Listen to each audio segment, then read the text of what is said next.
And you know, you can also go to the store, you can get a little bag like this. Blue, orange, yellow, and red.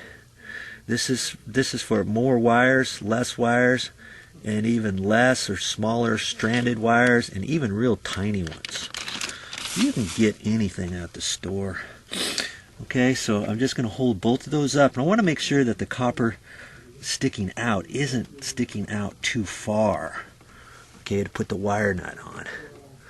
Just going to twist it on there, hold the wires, you know, twist it on there as tight as you can go. You don't want to, it's really preferred not to use existing wire nuts.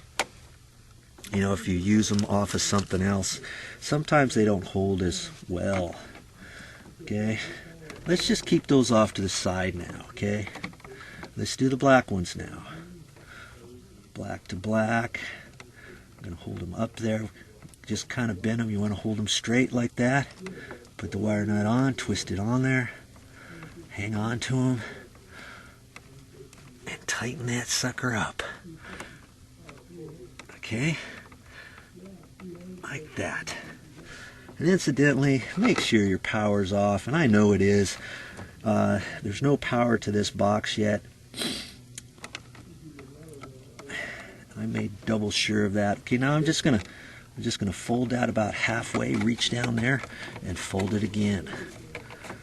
Okay, I don't want to just do one because maybe the wire head won't fit in there. Sometimes it will. See, it'll fit. I could leave that just like that if I wanted. And in fact, I think I will. I'll just push it down in there. Bye bye. Okay, just like that. And if you notice where I had got my cable, I put a staple in there within 6 inches of the box. The existing wire is coming from here, and I got a staple on the back side. You're just going to have to trust me on that. Well, here's my blank plate. And incidentally on this, when you go to the store, make sure that the plastic bag's got 2 screws in it. Inevitably, the time you really need it and you check on it, you find out there's only 1 screw or the bag had broken. I always do that. You know why? Yeah, I bet you know why. Okay. Make sure you get the right blank plate, and usually one size will be fine.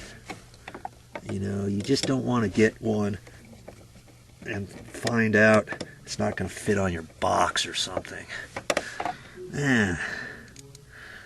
Okay, just line that up. And these screws are a little bit long, but just work with them. You know, I'm up here kind of at a funky angle, right-handed. And I may have to kind of come down here. Be careful when you're working up in a attic. I'm right on the ceiling joist, trying to balance myself 8 feet up off the air.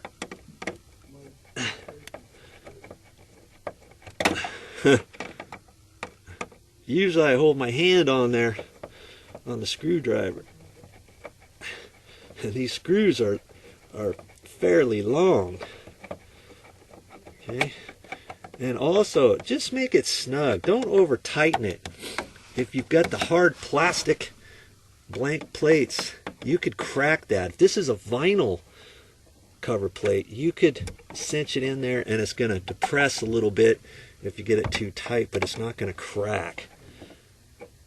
You know, you don't want to be up in the attic and tighten it and it snaps off and kadoink.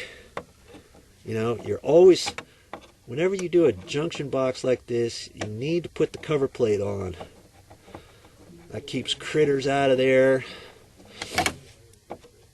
And that's basically why. You know, I mean, it's not a complete job until you have your blank plate on there, and the inspector would never let you get by with that. Okay, so I'm just going to make that snug as a bug in a rug. There it is. That's my junction. You see, it didn't really take very long. Not all junctions are the same. You know, we've got that one now. We'll take a look at this one we're going to do next. See where this wire goes. The light switch wire, the old wire came that way. You saw it, and then I had to put that new wire in there because we're going over to another junction box. Look at that one. We got a couple extra wires in there. This one's going to be wired differently. This is going to be a little tricky, so you may want to check it out.